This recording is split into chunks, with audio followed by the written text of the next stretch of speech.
The video I'm making today expands upon the presentation given by Peter Phillips, Bill Ooms, and me on August 9th, 2026, given at the 3-day Global Piano Roll meeting held at Stanford University.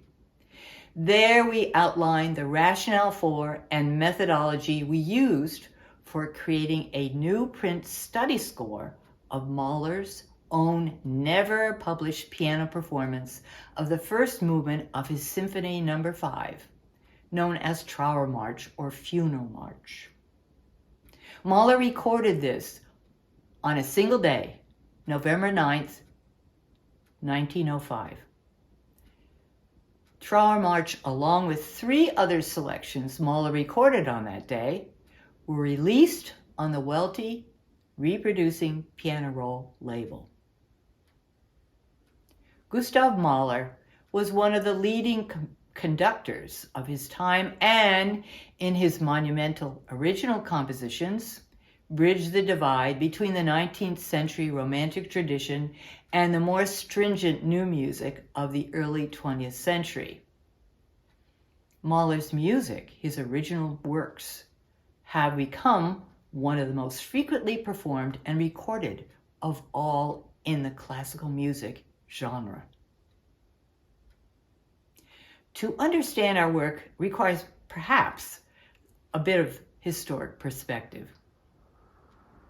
During the second half of the 19th century, the firm of Michael Welte and Son in Freiburg, southern Germany, achieved world renown as a manufacturer of orchestrions. An orchestrion is a machine designed to play like a live orchestra or band. Orchestrions were triggered to play by pin cylinders, like music boxes, or by paper rolls, and some were very grand and very complex. The orchestrion was the direct ancestor of the Welte reproducing piano. In 1904 or thereabouts, Edwin Welte and Karl Bacchisch designed and brought into production the first reproducing piano, a mechanical recording and playback system that had the apparent ability to record pianists in real time on an acoustic piano as they played. It was the first such machine of its kind. The Welte system included capturing not only the notes played, but also the expressive subtleties of an individual performance. Playback of performance information so gathered was assembled and punched into paper piano rolls that, for playback, activated varying degrees of pneumatic pressure as the roll traveled over the tracker bar. You'll see this here. A roll and a roll traveling over the tracker bar.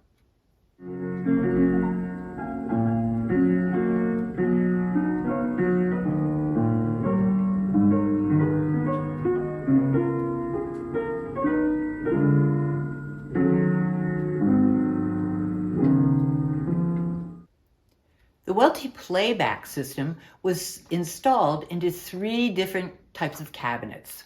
The first, a large keyless machine.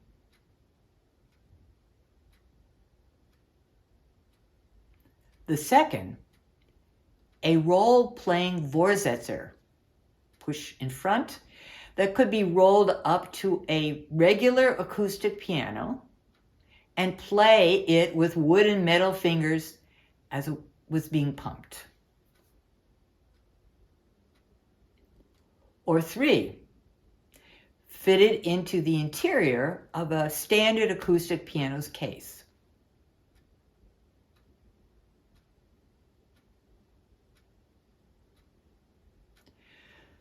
The exact method by which Welte recorded Mahler's live playing and represented it through detailed punch holes in paper piano rolls is still being researched and reconstructed by scholars. The company kept its proprietary process a closely guarded secret, so there's a lot of detective work still going on. While no publicity photos were taken of Mahler by Welte, though they did of other artists, here you see a photo of composer and conductor Richard Strauss, one of Mahler's big rivals, taken at the Welte studio in Freiburg. Obviously, Strauss recorded as well as did Mahler. Note the large cabinet on the left that was part of the recording apparatus.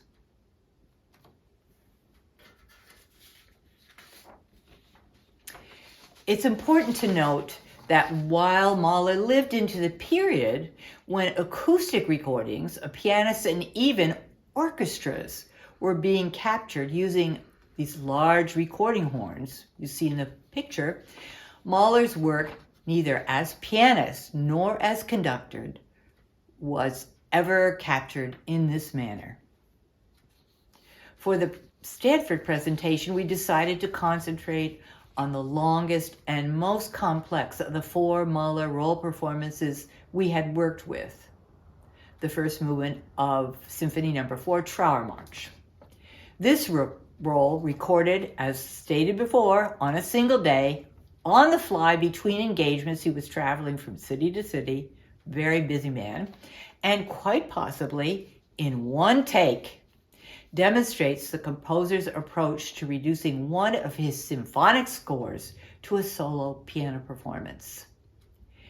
Given Welte's endeavor to capture authentic expressive nuance, the role offers an invaluable glimpse into the world of Mahler's expressive performance practice. Here's an excerpt from the beginning of Mahler's role performance of Trauermarsch, accompanied by our finished transcription.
What have we learned from taking Mahler's role performance to a Prince score?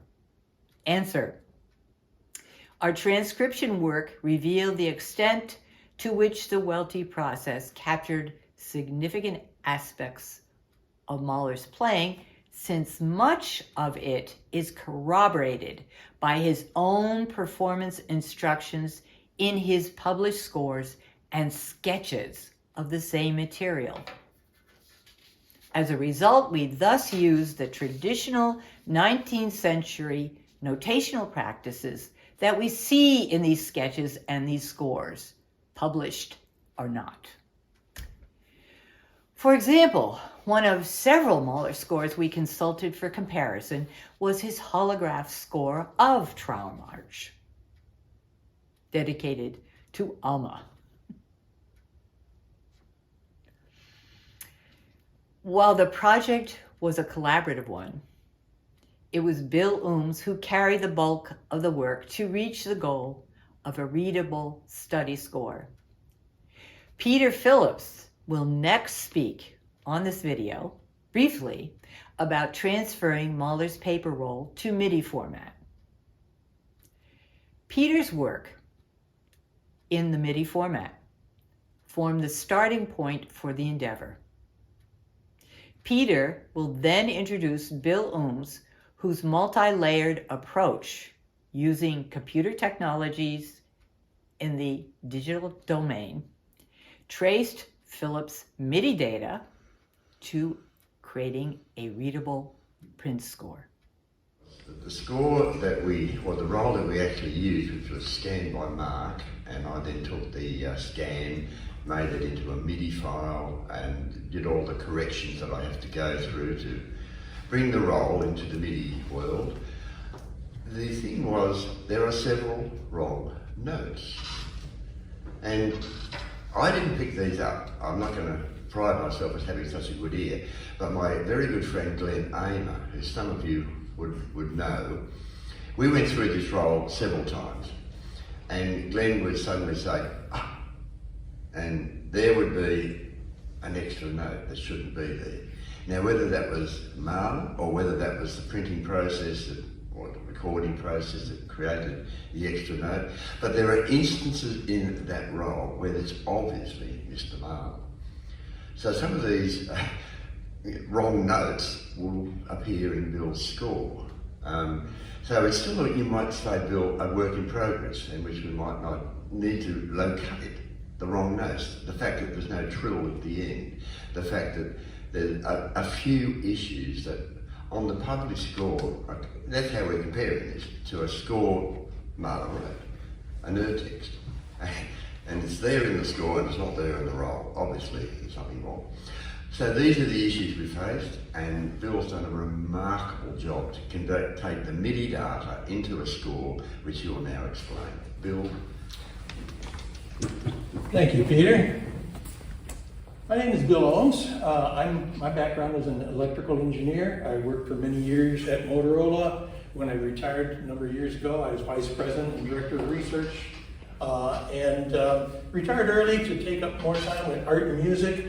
I was introduced to artists through our common love of restored reed organs. For many years now, I've been transcribing music, most recently in the last 5-6 years, transcribing harp music. I play pedal harp and been transcribing newly discovered works and having them published by Carl Fisher Music.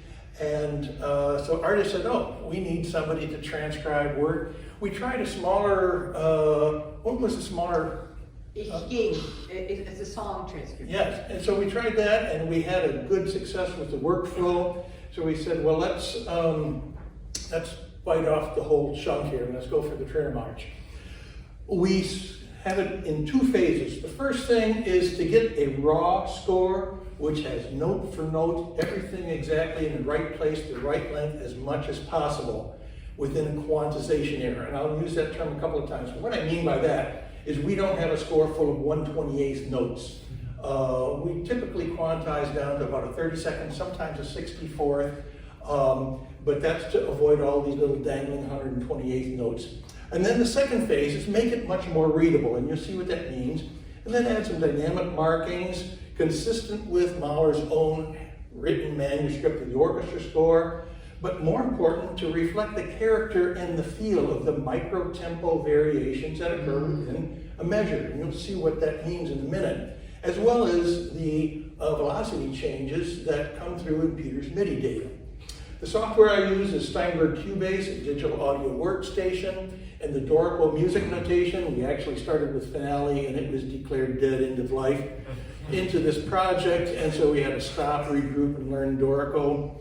And thank you for the joint effort with Peter and Artis. Now people say, well, what's the simple approach is all of these programs, Dorical and Finale before that, have MIDI input. Just take the MIDI in and it, voila, makes a score. No, that doesn't work. That'll work for simple music, but it certainly doesn't work for complex music. The first thing you run into is with a fixed tempo, you don't know where the downbeat is in this. So this is what happens. So is the downbeat here or here? We don't really know. But more important, Dorco and Finelli before does not do well distinguishing between various tuples, tremolos, trills, rolled chords, voices, left hand, right hand, and it really is much easier to just put that in by hand. So we're back to hand effort. The first thing we run into is, what is the overall tempo? What should it be? Well, it depends on the roll speed, of course. We found lots of different recordings on the internet. Many of these had features lined up very well. The overall length matched up very well. The fidelity of this Preiser CD was actually pretty good. The problem with this one is it started out in sync and got slower and slower and slower. And they allude to that in the CD liner notes that they did some things there. If you just do a compression on that to make it the same length as the others, then the features at the beginning are way too fast.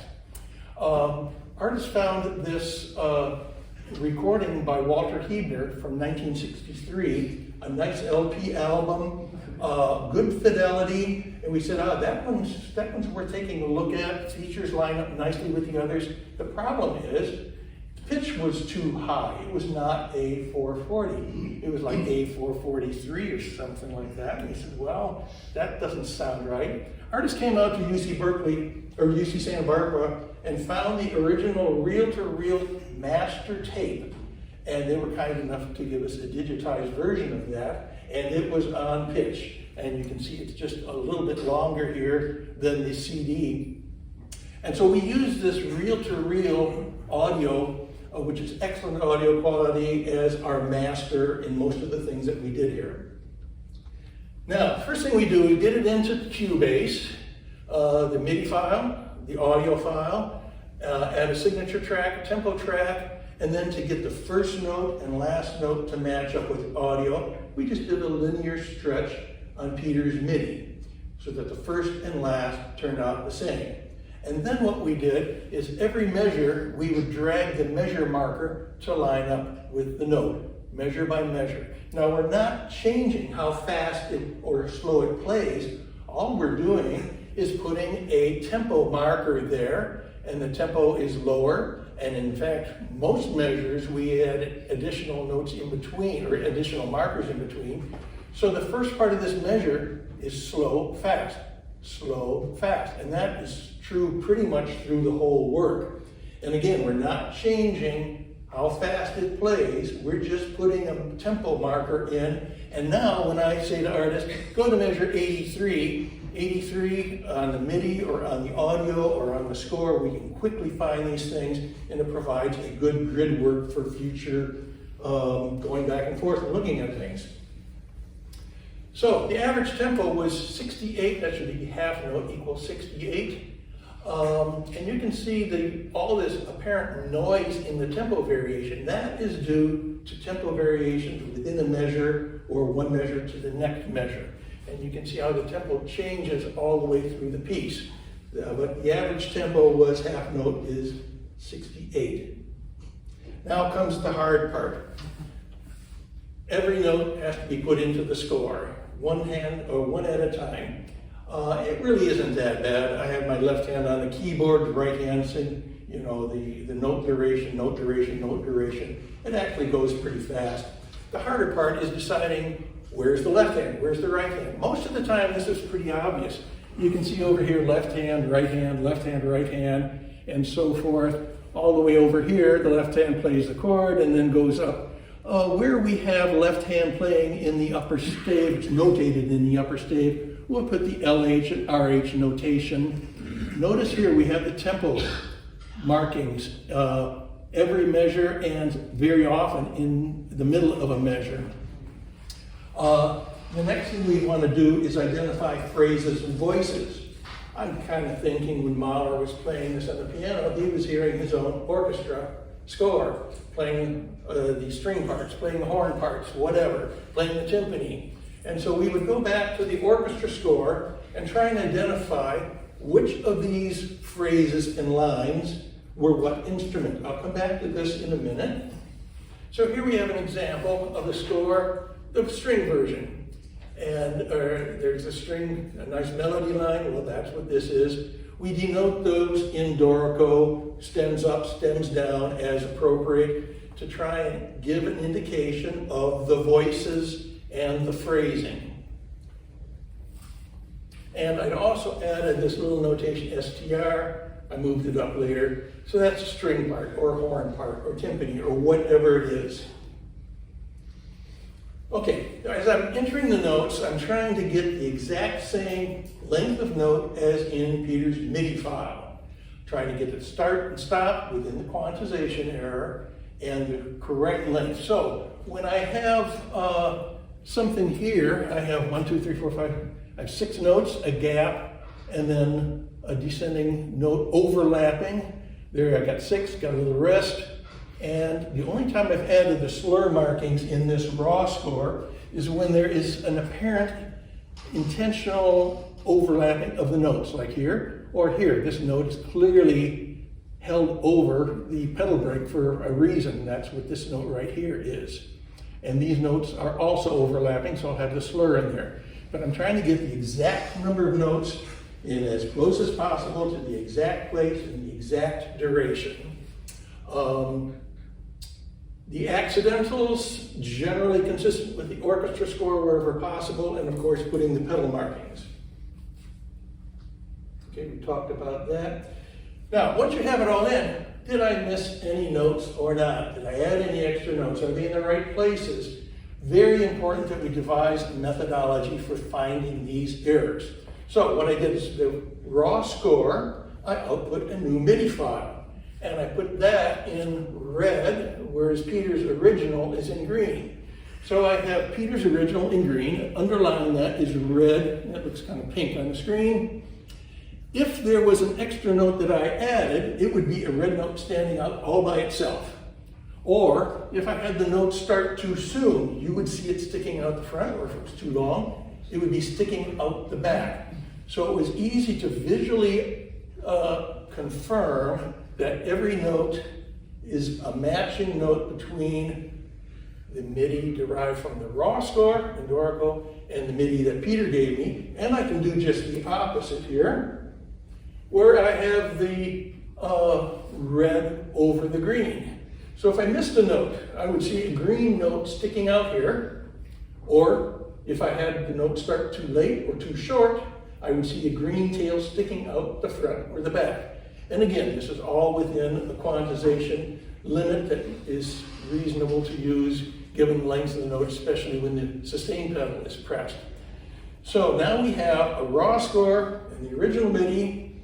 As far as we can tell, they have exactly the same notes, all the right places, all the right lengths, unless the original MIDI is different in a different role. So this is what the final raw score looks like.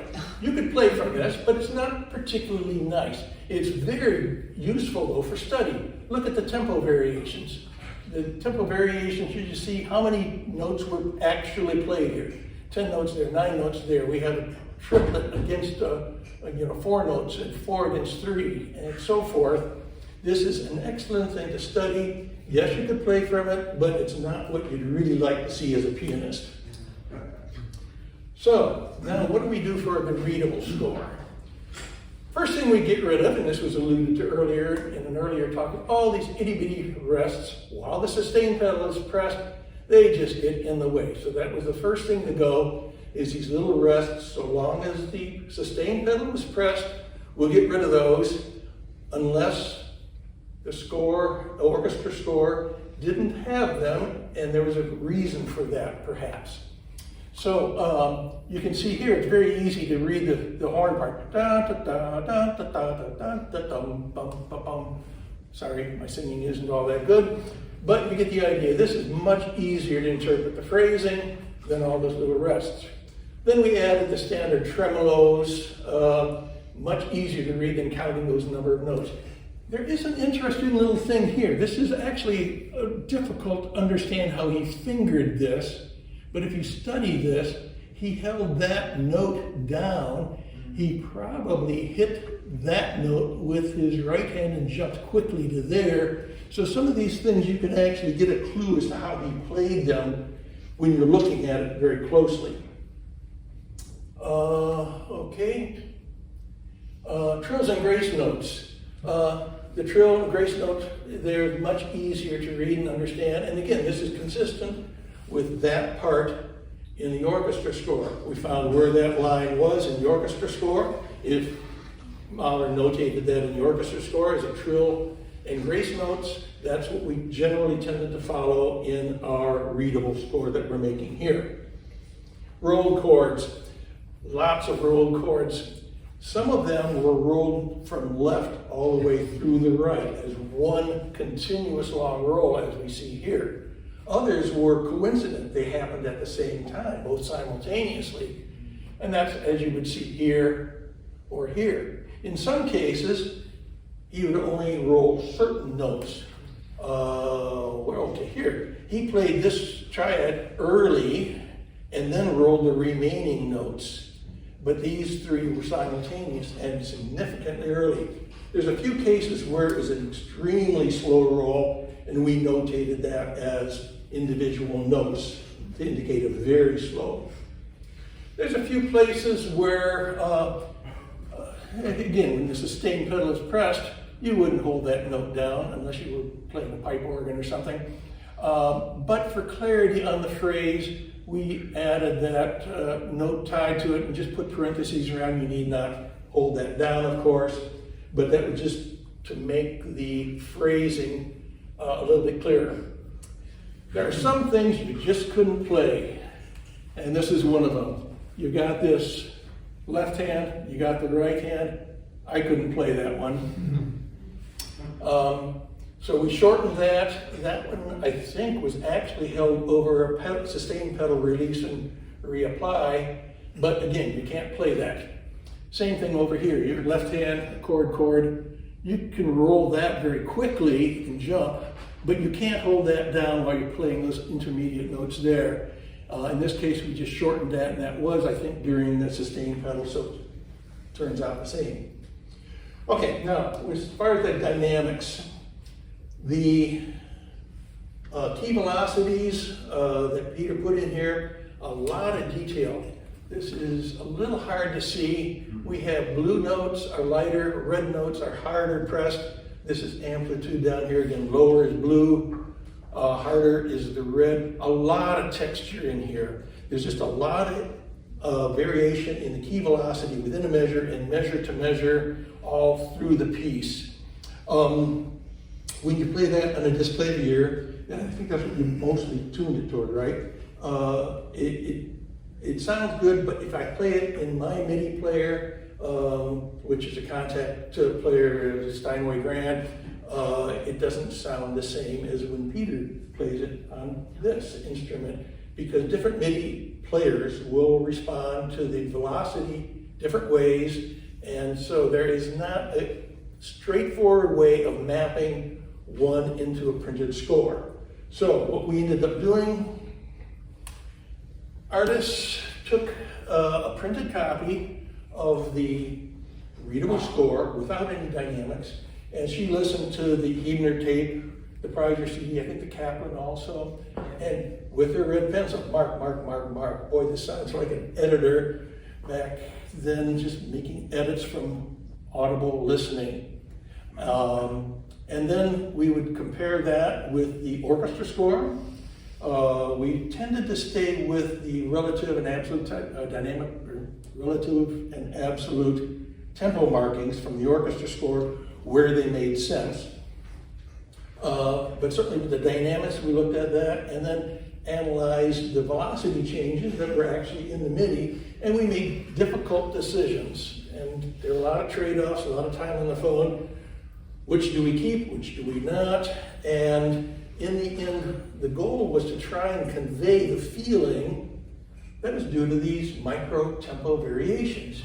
That first couple of phrases, first couple of measures that Artis played, there is something that your ear thinks is happening because he plays it slow, fast. Slow, fast. Ba, ba, ba, ba. There's something your ear is trying to tell you that doesn't come out of just the key velocities.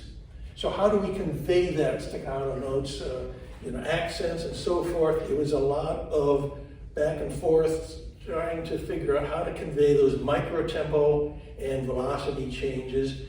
That's a whole another topic for another talk that artists may be willing to give at some point in time, but we don't have time to get into the details of all that now.